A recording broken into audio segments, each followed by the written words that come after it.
আসসালামু আলাইকুম, স্বাগতম জানাচ্ছি বাইনারি ইউনিভার্সে। তো গত ভিডিওতে আমরা হালকা সিএসএস ইন্ট্রো সম্পর্কে আমরা পরিচিত হয়েছিলাম, আর তিন ধরনের সিএসএস করা যায়, ইন্টারনাল, এক্সটার্নাল ও ইনলাইন, সেটা দেখছিলাম। তো আজকে আমরা দেখব যে সিএসএস সিলেক্টরস। তো গত ভিডিওতে দেখছিলাম আমরা যে সিএসএস টাইপস। ওকে, আমরা গত ভিডিওতে দেখছিলাম কি সিএসএস টাইপ। ওকে, সিএসএস টাইপস দেখছিলাম। তো টাইপস কয় প্রকার ছিল? তিন প্রকার। তো এই ভিডিওতে আমরা দেখবো যে সিএসএস এর সিলেক্টর সম্পর্কে। তো এখানে আমি প্লাস সাইনে ক্লিক করে সিলেক্টরস ডট এইচটিএমএল নামে একটা ফাইল নিলাম, দেন শিফট 1 দিয়ে এন্টার দিলাম। ডকুমেন্ট আসলো, আমি ট্যাব দিয়ে এখানে ডকুমেন্টে যাই লিখলাম যে সিএসএস সিলেক্টর। ওকে, সিলেক্টরস। তো এখন সিএসএস সিলেক্টরস এর মধ্যে আমরা যা, তো এখানে আরেকটা আমরা ফাইল ক্রিয়েট করি, যেহেতু আমরা সব ইন্টারনালের মধ্যেই ক্রিয়েট করব। আমরা সিলেক্টরস ডট সিএসএস নামে একটা আমরা সিএসএস ফাইল লিখলাম, এবং এই ফাইলটাকে আমাদের সিলেক্টর এসটিএমএল এর মধ্যে কিন্তু কানেক্ট করতে হবে। এটা কিন্তু মাস্ট বি মনে রাখা আমাদের দরকার। আমরা কিন্তু এটাকে যদি কানেক্ট না করি, তাহলে ওইটার মধ্যে যা কিছু সিলেক্টর করি না কেন, আমরা মানে সিএসএস লিখি না কেন, এটা কিন্তু কাজে আসবে না। ওকে, তো আমরা এটা এখানে লেখা, আমরা এটা কানেক্ট করি আগে। তো এটাকে কানেক্ট করতে গেলে কি লেখা লাগবো? কি লিঙ্ক, এই যে লিঙ্ক সিএসএস। ঠিক আছে, এন্টার দিলাম। এইখানে স্টাইলের জায়গা কি হবে? কন্ট্রোল জেড দিয়ে স্টাইলের জায়গায় হবে কি আমাদের সিলেক্টর। ওকে, এই যে সিলেক্টর ডট সিএসএস আসছে, প্রথমটা কানেক্ট করে দিলাম। এখন এটার মধ্যে যা আমরা কোড করব সবকিছু কিন্তু এই যে সিলেক্টর ডট সিএসএস যা আমরা লিখবো সব কিন্তু চলে আসবে। ঠিক আছে, যাই হোক, এটাকে একটু ড্র্যাগ করে এদিকে নিয়ে দিচ্ছি। তো এখানে আমরা সিলেক্টর ডট এইচটিএমএল এর মধ্যে এখন কিছু লিখি। হ্যাঁ, এখন সর্বপ্রথম আমরা দেখবো যে আইডি সিলেক্টর সম্পর্কে। ওকে, আমরা লিখবো এখানে যে আইডি সিলেক্টর। ওকে, তো আইডি সিলেক্টরটা কি? আইডি সিলেক্টরটা হয়তো মূলত ক্লাসের মধ্যে, হ্যাঁ, তোমার রোল, সাপোজ তোমার রোল 10, তো 10 কিন্তু তুমি একজনই, এটা কোনো এই রুলটা কি আর কারো হওয়া সম্ভব? সম্ভব না। সো ঠিক তেমনি আইডি কিন্তু একজনেরই হতে পারে। তো সাপোজ আমি যদি আমি তো 3টে প্যারাগ্রাফ নিই, একটা প্যারাগ্রাফ, তারপর দুইটা প্যারাগ্রাফ, তারপর এখানে আমি 3টে প্যারাগ্রাফ নিলাম। ঠিক আছে, তো 3টে প্যারাগ্রাফ নিলাম। আমি 3টা প্যারাগ্রাফের মধ্যে দিলাম যে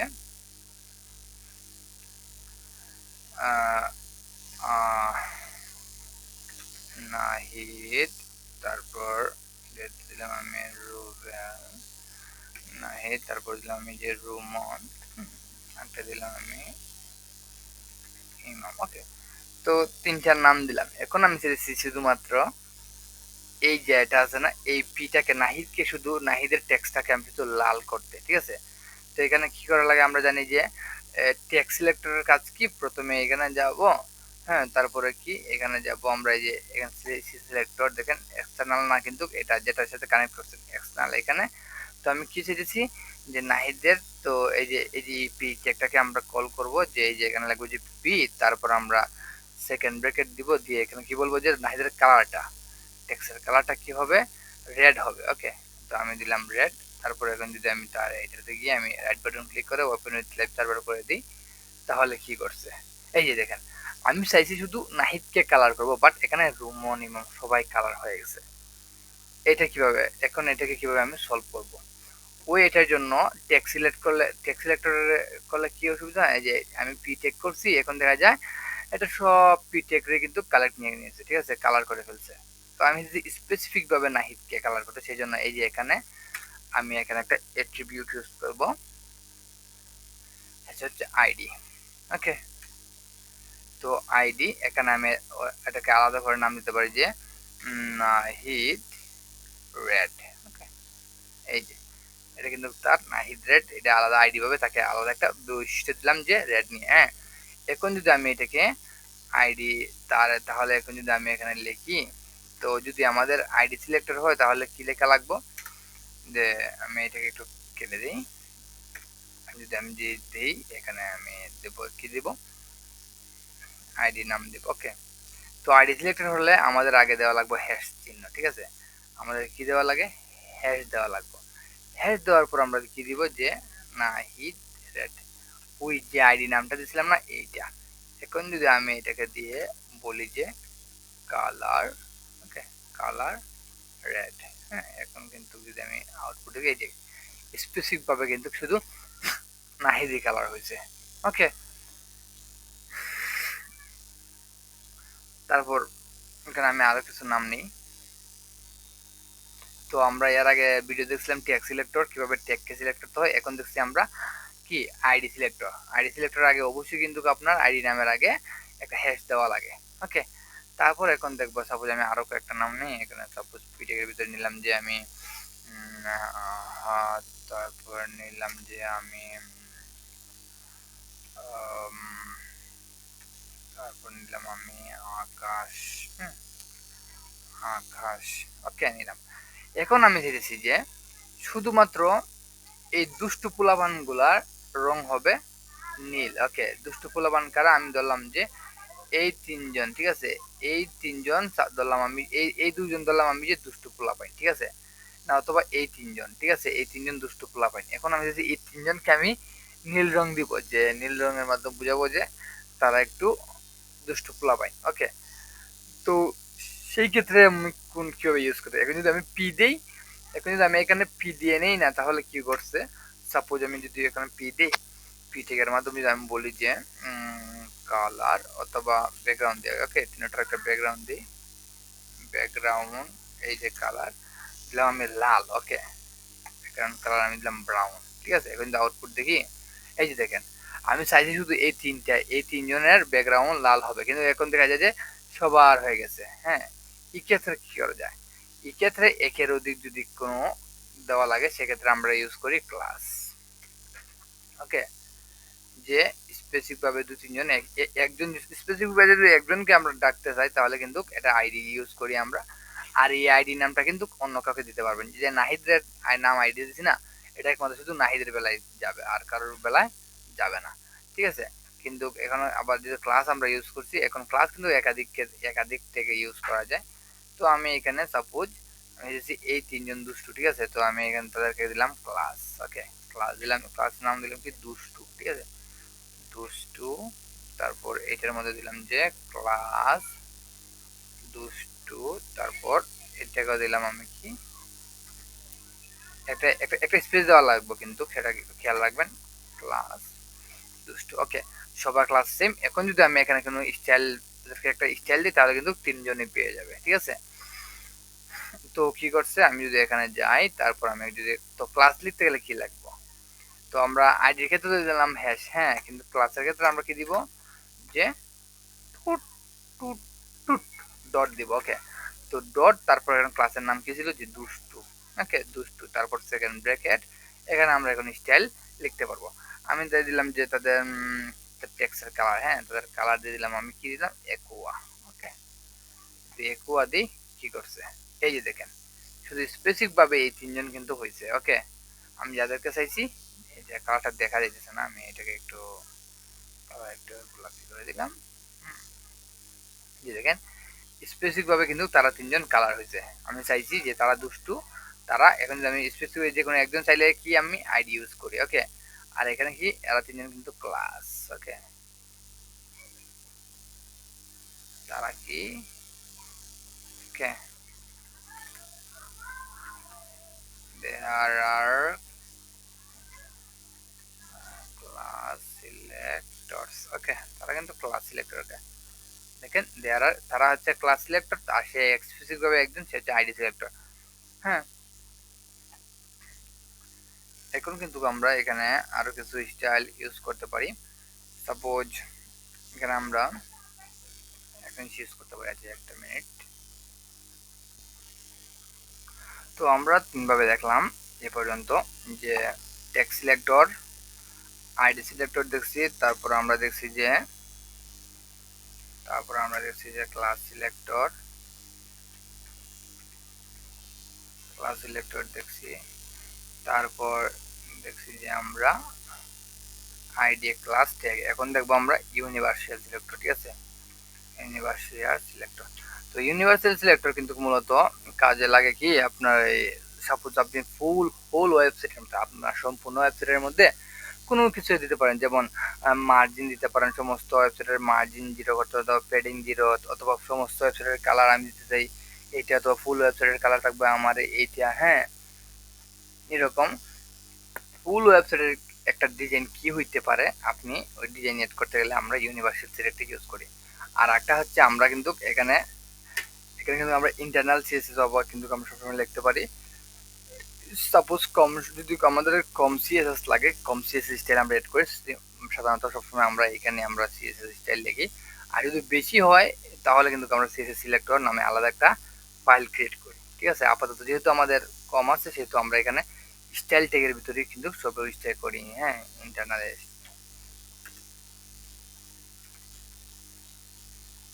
ওকে, তো আমরা সাধারণত এটারে আমরা কপি করে কন্ট্রোল এক্স দিয়ে আমরা এটা এখানে পেস্ট করে দিলাম। ওকে, কারণ আমরা যেহেতু সবকিছু আছে এটাকে একটু অ্যালাইনমেন্ট দিয়ে দিই।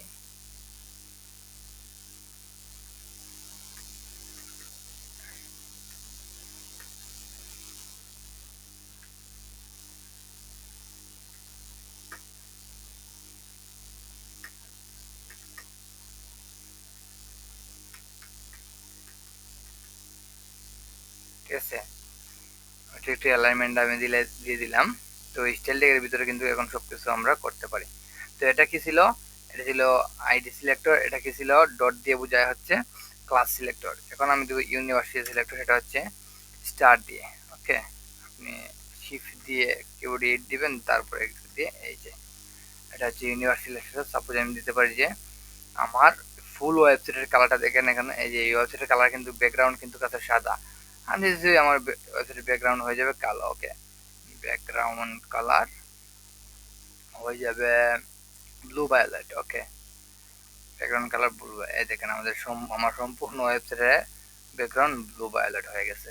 ঠিক আছে, এখন আমি এটা যা কিছু লিখবো কিন্তু ব্যাকগ্রাউন্ড আমার ব্লু ভায়োলেট থাকবে। তারপর সাপোজ আমি লিখতে পারি যে, এখন একটা জিনিস দেখেন যে বাই ডিফল্ট এই যে এখানে কিন্তু একটা বাই ডিফল্ট একটা পেডিং থাকে, যে একটা পেডিং আর এই যে একটা মার্জিন কিন্তু আছে। ঠিক আছে, আমি যদি এখন দিয়ে দিই যে মার্জিন 0, মার্জিন 0। ঠিক আছে, এই যে দেখেন এটা কিন্তু একবারে গাড়ি লেগে গেছে। ওকে, এখন যদি আমি আমার যে কোনো কিছু সাইডে আর আমি যদি এখন মার্জিন অথবা পেডিং দিতে চাই, তাহলে আমার কি করা লাগবে, আমাদের এখানে আলাদাভাবে সাপোজ এটা কোন ট্যাগ আছে। হ্যাঁ, সর্বপ্রথম আছে কোন ট্যাগ, আইডি সিলেক্টর আছে। ঠিক আছে, তো আইডি সিলেক্টর আমি উপরে একটা মার্জিন আইডি পেডিং দিচ্ছি। ঠিক আছে, এই ক্ষেত্রে আমার কি করা লাগবে, এখান থেকে আমি দেওয়া লাগবে যে পেডিং। ওকে, মার্জিন পেডিং কি একটু পরে আসতেছি আমরা। তো আপাতত কি ছিলাম যে ইউনিভার্সাল সিলেক্টর দেখছি আমরা, এটা দেখছি ক্লাস। তারপরে কিন্তু আমরা একটা ইউজ করতে পারি, সেটা হচ্ছে গ্রুপিং সিলেক্টর। গ্রুপিং সিলেক্টরটা কি, সাপোজ আপনি দিয়েছেন যে একসাথে H3 কেও কালার করবেন, আবার এখানে AP কেও কালার করবেন। হ্যাঁ, যেগুলো আপনি সেটা পারবেন। সাপোজ আমি এখানে একটা নিই, H3 এর পাশাপাশি আমি একটা ট্যাগ নিতে পারি, সেটা হচ্ছে যে বাটন। ওকে, বাটন আমি এখানে একটা স্পেন নিই। Okay, span high I am span tag. Okay, আমি দিচ্ছি স্পেন ট্যাগ আর H3। ওকে, এই দুটাকে আমি দিচ্ছি যে কালার করব, H3 না দিয়ে এটাকে H4 বানিয়ে ফেলি আমি। ওকে,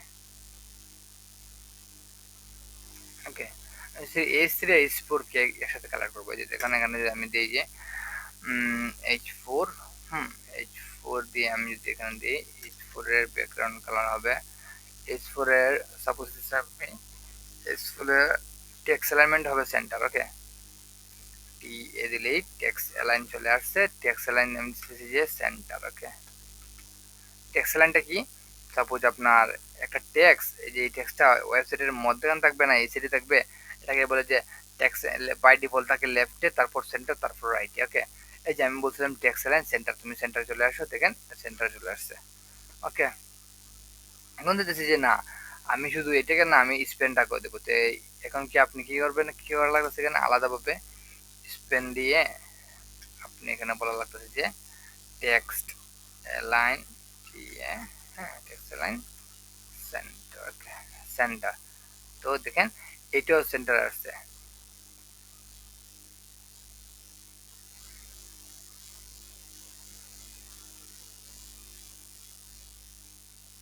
আচ্ছা, স্প্যানটেকটা স্প্যানটেকটা হচ্ছে মূলত ইনলাইন টেক ফলস্বরূপ এটা কিন্তু এটা আসলে এতটুকু জায়গা নিয়ে আছে এটা আসলে। আর যেহেতু এটা হচ্ছে ব্লক টেক সেই জন্য এরকম হয়েছে। তো আমি এখানে একটা ডি বানি, ওকে একটা ডি বানলে বোঝা যাবে। হ্যাঁ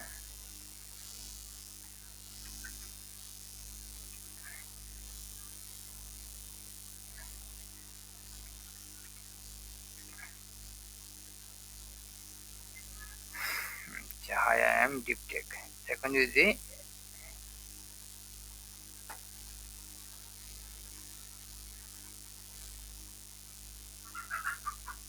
এখানে ডিপ দিছি না, ডিপ, ওকে। তো এই যে দেখেন এটা কিন্তু সেন্টারে চলে আসছে।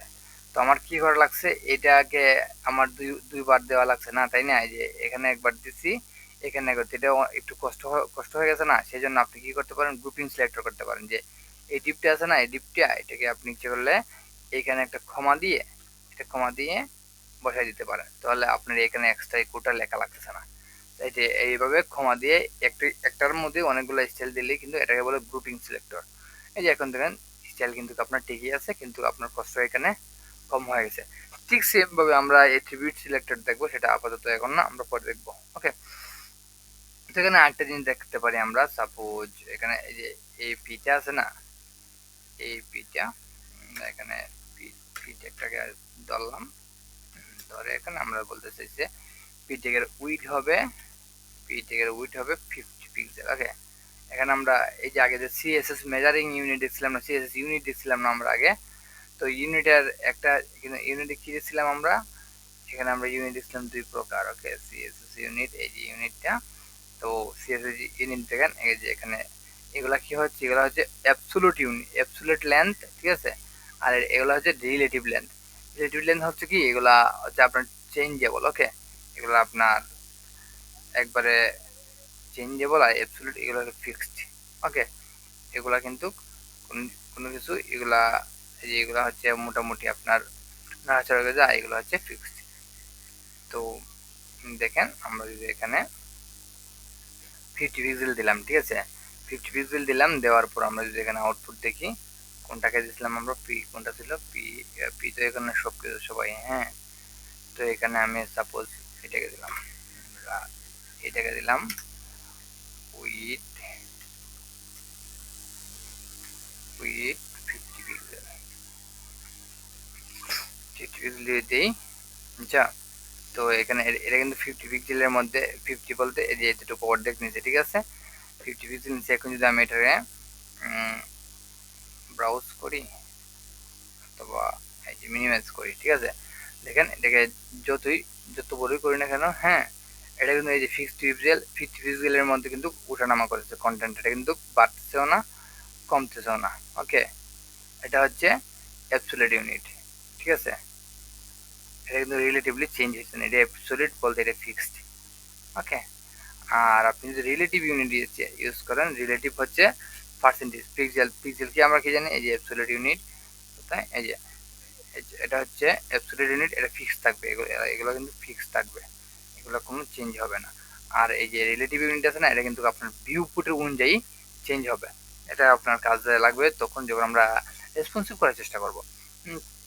তো এখানে আপনি এই যে এটা আপনি যদি এখানে 50% করে দেন, 50% যদি করে দিই, তাহলে কি বুঝেছে যে আমার ফুল ডিসপ্লে উইডের, এই যে ফুল ডিসপ্লে উইডের 50%। এখন যদি ছোট করি তাহলে আরো অর্ধেক হবে। দেখেন এটা অনেকটা উদাহরণ দিলে বুঝতে পারবেন, এই দেখেন, এই যে দেখেন, এখন এটাকে আমি এই যে দেখেন এটা কিন্তু চেঞ্জ হইতেছে, এটার পর লক্ষ্য করেন, দেখেন এটা উইডো অনুযায়ী চেঞ্জ হইতেছে। এই যে দেখেন ফুল উইডের অর্ধেক দিতেছে, যে এই যে অর্ধেক, এই যে এটা অর্ধেক, এটা ফুল উইডের অর্ধেক, দেখেন এই যে অর্ধেক, এই যে অর্ধেক হয়ে গেছে, ফুল উইডের অর্ধেক। ওকে, এই অর্ধেকটা কন্টেন্ট নিয়ে অর্ধেক খালি। ঠিক আছে, এটা হলো অ্যাবসলিউট আর রিলেটিভ ইউনিটের একটা আমরা বেসিক দেখলাম। ওকে, তো আজকে আমরা আজকে আমরা মূল সামারিটা কি দেখছি এই ভিডিওর মধ্যে, এটা হচ্ছে মেইন হচ্ছে আমাদের এখানে 3 প্রকার সিলেক্টর। এটা হচ্ছে টেক্সট সিলেক্টর, এটা স্পেসিফিক ভাবে যে কোনো একজনকেই সিলেক্ট করা যাবে, এটা আপনার ফুল এই ফাইলের মধ্যে আর কাউকে এই দেওয়া এটা দেওয়া যাবে না। আর ক্লাস সিলেক্টর আপনি প্রায় যাকে যাকে চান সেটা সবাইকে দিতে পারবেন। আর এখানে তারপর আছে ইউনিভার্সাল সিলেক্টর, এটা হচ্ছে ফুল এন্টায়ার সাইটটাকে আপনি সেল করে ক্ষেত্রে কাজে লাগে। একটা হচ্ছে গ্রুপিং সিলেক্টর, আপনি একটা স্টাইলের মধ্যে 2-3টা টেক নিয়ে আপনি স্টাইল করতে পারবেন। তো এতক্ষণ সাথে থাকার জন্য ধন্যবাদ, দেখা হচ্ছে পরবর্তী ভিডিওতে।